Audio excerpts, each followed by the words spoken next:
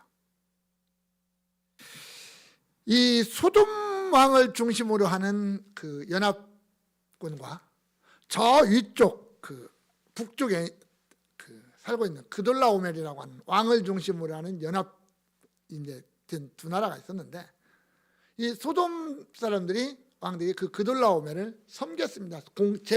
한마디로 공물을 바치면서 섬겨왔습니다. 그런데 어느 날 이게 좀 마음이 틀어져서 그걸 끊어버렸어요. 이제 우리가 너희들을 안 섬기겠다고 선언을 해버린 거죠. 그랬더니 북쪽의 연합군들이 쳐들어와가지고 싸웠어요. 근데 결국은 소돔의 연합군들이 지고 그돌라오멜 연합군이 이겼단 말이에요.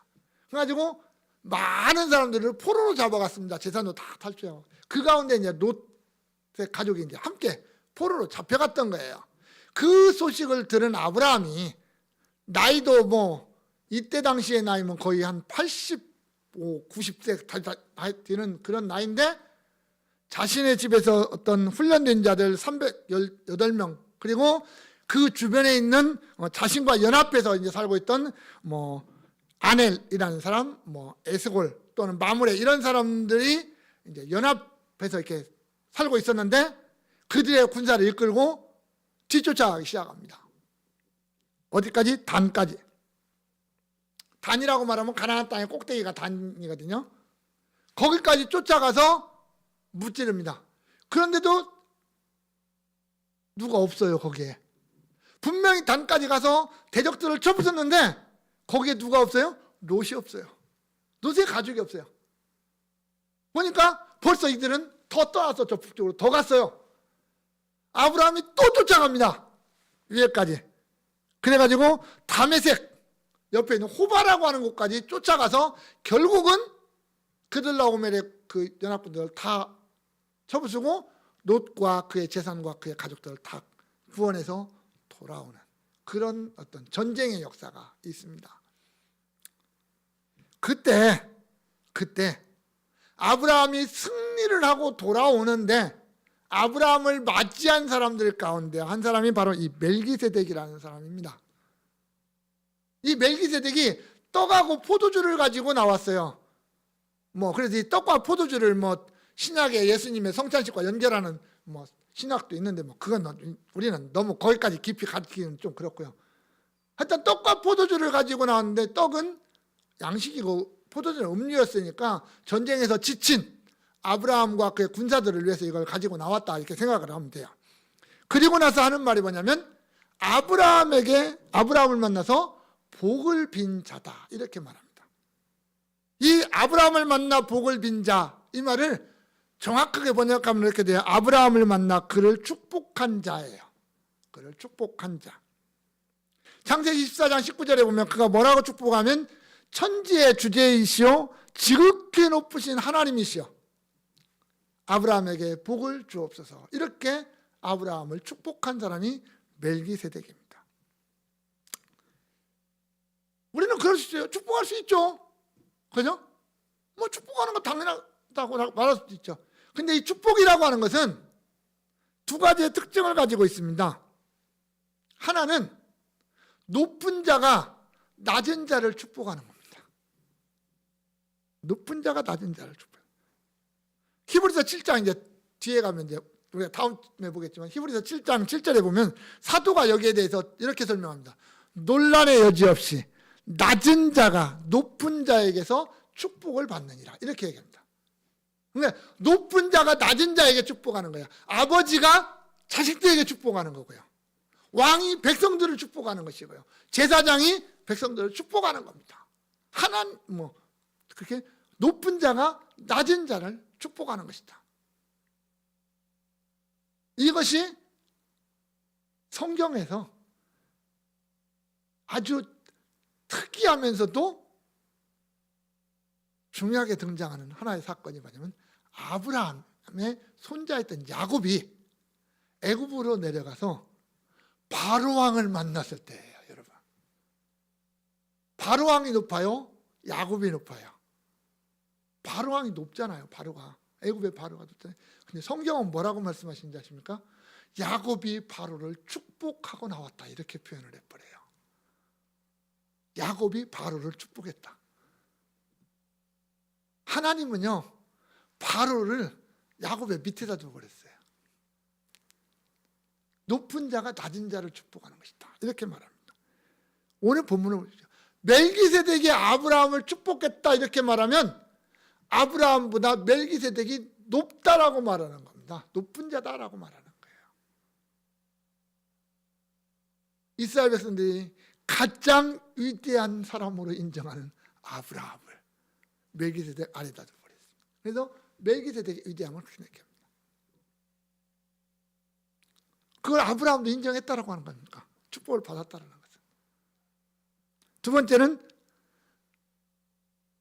멜기세덱이 아브라함을 축복했다라는 것은 멜기세덱은 아브라함과 하나님 사이에 중보자였다라는 것을 이야기합니다.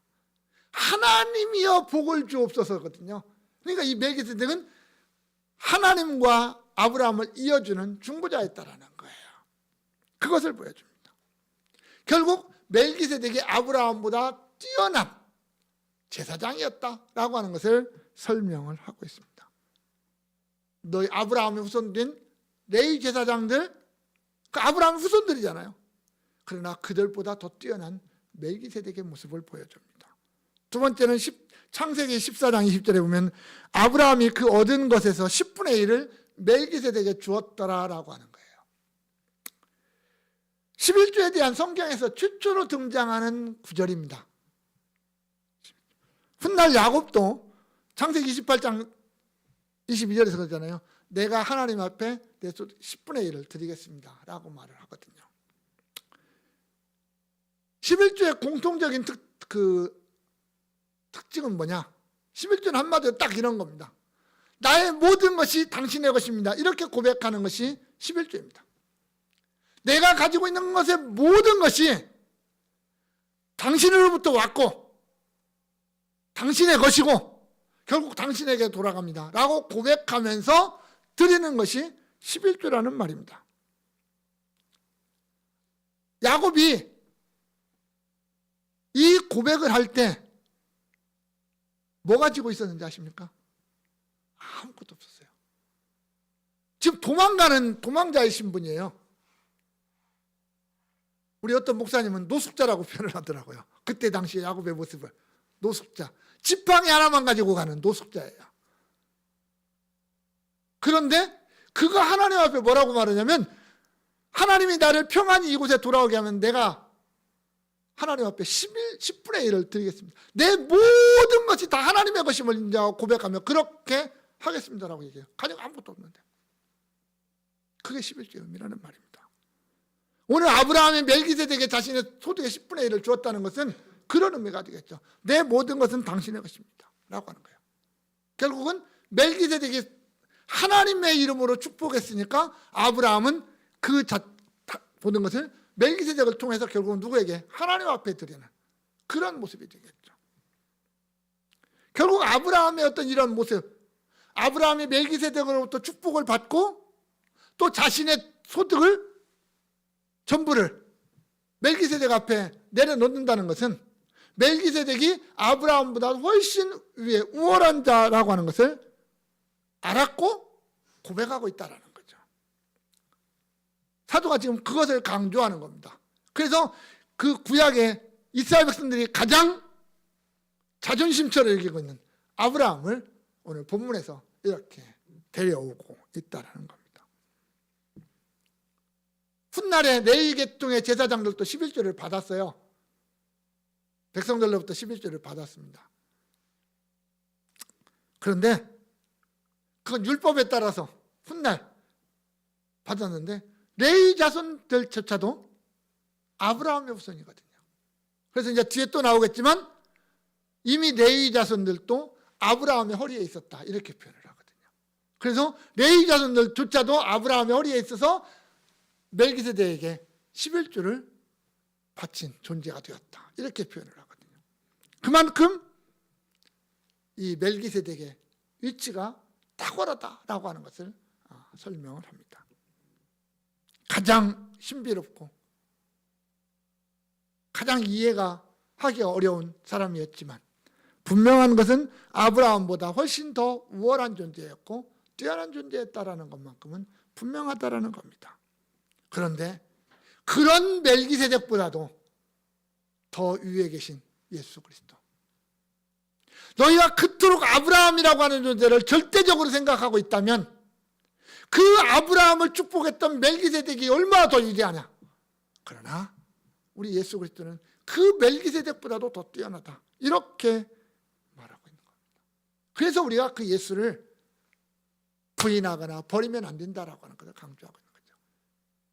우리가 왜 예수를 믿어야 되고 우리가 왜 예수만 붙잡아야 되느냐. 우리 예수는 그러한 존재입니다. 그런 위대하신 분, 그분이 우리의 구원자가 되시고 우리의 왕이 되시고 나의 목자가 되신다는 것 때문에 우리가 그 안에서 행복함을 누리고 살아가는데 그분을 버린다? 그건 아니라는 거죠. 오늘 우리가 하나님의 백성으로 살아갈 수 있는 것도 바로 그분 예수 그리스도가 나의 대제사장이 되셔서 지금도 하나님의 보좌 우편에서 그 역할을 감당하고 있기 때문이라는 것을 잊지 말자라고 하는 겁니다. 그러면서 이 대제사장 멜기세덱에 대해서 그냥 이분은 신비한 분이다 이렇게 표현을 하죠. 영원한 사람이다. 3절에 아버지도 없고 어머니도 없고 족보도 없고 시작한 날도 없고 생명도 없고 생명의 끝도 없어 이렇게 얘기합니다. 뭐 끝이 없어요. 아무것도 없어요. 아버지도 없고 어머니도 없다라는 말은 무슨 말이에요? 이 사람은 고아라는 말이거든요. 어떻게 보면 그죠? 문자 그대로 해석하면 이 사람은 고아라는 말입니다. 그런데 이게 당시 어떤 용어를 쓰냐면 뭐 고아, 불량자, 뭐 사생아 이런 표현을 사용되는 단어가 사실은 이 아버지도 없고 어머니도 없다라는 표현이거든요. 그런데 이것은 사람들끼리 쓰는 말이고요. 이걸 하나님과 관련된 신적인 어떤 개념에서 사용을 하면 하나님의 어떤 초자연적인 모습, 그것을 이제 가리킬 때, 또 어떤 뭐라 그럴까요? 하나님의 어떤 특별한 역사 속에서 출발하는 사람들, 이런 사람들을 가리킬 때 아버지도 없고 어머니도 없다라는 표현을 많이 씁니다. 멜기세덱의 혈통이나 부모에 대한 이야기가 없어요. 훗날 엘리야도 그렇듯이 혈통이 없고요. 엘리야가 어느 족속, 어느 집파 사람인지 아무도 알지 못합니다. 혈통을 몰라요. 그가 오늘 멜기세덱도 그가 어떤 출신인지를 몰라요. 그가 언제 죽었는지도 몰라요. 아무것도 없어요. 한마디로 얘기하면 그는 기원이 하나님에게 있고 마지막도 그냥 하나님이 알아서 하셨다는 거예요. 인간의 어떤 영역을 벗어나 버린 제사장이었다. 이것을 강조하고 있는 거죠. 하늘의 어떤 기원을 두고 있는 영원한 왕, 영원한 제사장, 그것을 강조하기 위해서 아버지도 없고 어머니도 없다라는 겁니다. 또한 시작한 날도 없고 생명의 끝도 없다라고 했습니다. 여러분, 구약에 레위 제사장들이 몇 년 동안 시무했는지 아세요? 제사장직을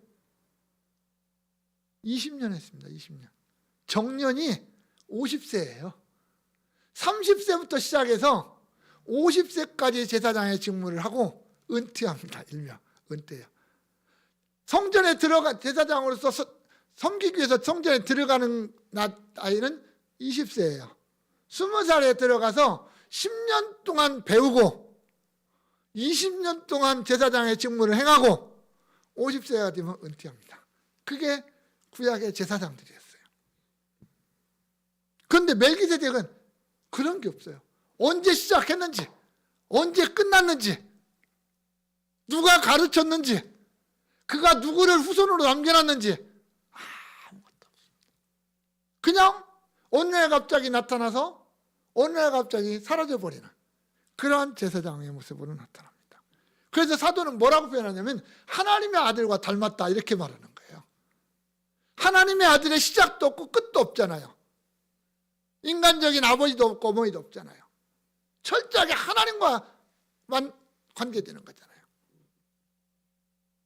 그래서 오늘 사도는 그 멜기세덱을 예수님의 모습과 비교를 딱 시켜버리는 거예요.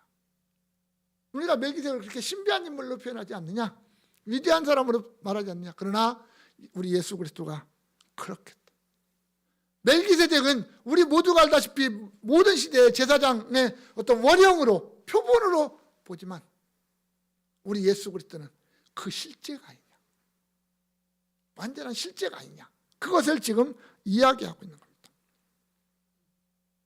우리는 멜기세덱과 예수를 일치시켜서는 안 됩니다. 멜기세덱이 구약에 나타난 예수님이다, 이렇게 말할 필요는 없습니다. 그러나 그 멜기세덱의 모습은 우리의 영원한 왕, 영원한 대제사장인 예수님의 모습을 가장 가깝게 보여주는 한 사람의 모습이었다라는 것은 분명하다라는 겁니다. 예수님의 어떤 그림자로서 예수님의 어떤 실체를 가장 잘 보여주는 한 사람이었다라는 거죠. 그래서 시편 110편 4절에 너는 멜기세덱의 서열을 따라 영원한 제사장이라고 말씀하시는 그 장차 올 메시아, 장차 올 대제사장, 영원한 왕 예수 그리스도를 이 멜기세덱이 그대로 보여주고 있다라는 거죠.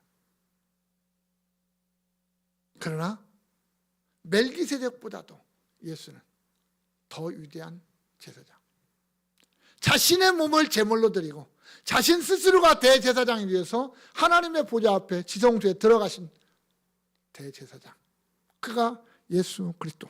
그래서 이제는 더 이상 피를 요구하는 제사가 사라졌고 이제 또다시 피를 가지고 하나님 앞에 들어가는 대제사장이 필요가 없어진 그러한 시대가 되었다, 그것을 말하는 거죠.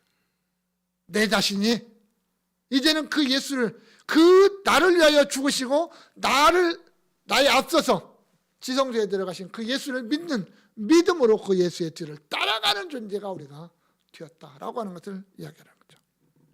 그 주님이 오늘 또 하나님의 보좌 우편에서 우리를 위하여 간구하시기 때문에 오늘 우리가 살아갈 수 있다. 그래서 그 예수는 멜기세덱이 아니라 그 전부터 아담의 시대부터 다시 오실 그때까지 영원한 왕이시며 제사장으로서 자리하고 계시는 예수 그리스도다라고 하는 것을 지금 강조하고 있는, 그러기 위해서 멜기세덱의 가장 가까운 모습을 대다가 소개하고 있는 겁니다. 사랑하는 성도 여러분, 멜기세덱은 분명 예수 그리스도에 대한 그림자요 예표였습니다. 그러면서도 예수 그리스도는 멜기세덱의 반차를, 그 서열을 따라서 영원한 대제사장이 되신 예수 그리스도입니다. 따라서 어떻게 보면 멜기세덱이 아무리 위대하다 할지라도 그는 예수님과 동일하지는 않습니다. 예수님이 그보다도 멜기세덱보다도 훨씬 더 우월하신, 더 위대하신 왕이요 대제사장이다. 멜기세덱이 아무리 신비로운 인물이라 할지라도 예수 그리스도를 따라갈 수는 없다라고 하는 거죠. 그리고 예수 그리스도를 대신할 수도 없다라고 합니다. 우리가 믿는 예수, 내가 지금 붙잡고 있는 그 예수는 그런 분입니다. 그 어느 누구와도 비교할 수 없고 어느 누구와도 대조할 수 없는 그 위대하신 예수 그리스도, 그분을 내가 믿고 있다라고 하는 사실, 내 안에 그분이 있고 내가 그분 안에 있다고 하는 이 놀라운 사실을 우리의 마음속에서 흔들리지 말고 붙잡고 그 예수와 함께 가고 그 예수 안에서 살아가고 그 예수와 함께 승리자의 길을 걸어가는 그리스도인들이 되어야 된다. 결코 흔들리지 말고 결코 그 예수를 부인하거나 버리는 어리석은 일을 하지 말자라고 하는 겁니다. 우리가 그 예수 안에 있을 때 결국 우리는 영원한 생명을 누릴 수 있고 영원한 나라를 유업으로 받을 수 있기 때문입니다.